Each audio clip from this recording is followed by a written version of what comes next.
কিন্তু আজকে এইভাবে বাধা দেওয়া, যা কিছু করি জ্বালায় পরে শেষ করে দেওয়া, এটা তো কোনো দিনই গ্রহণযোগ্য না। বা সাধারণ মানুষই তো সুবিধা পেত।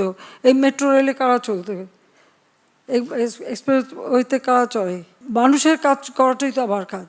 আর মানুষ মেরে লাশ ঝুলিয়ে রাখার মতো এই বর্বরতা, জানোয়ারের মতো ব্যবহার, এটা কি কেউ করতে পারে?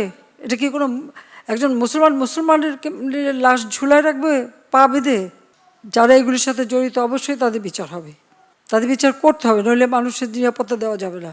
আপনাদের কাছে শুধু এটুকু বলবো যে আপনারা সবর করেন আর আল্লাহকে ডাকেন যেন এই সমস্ত খুনি জালেম এদের হাত থেকে আমাদের দেশটা যেন রেহাই পায়।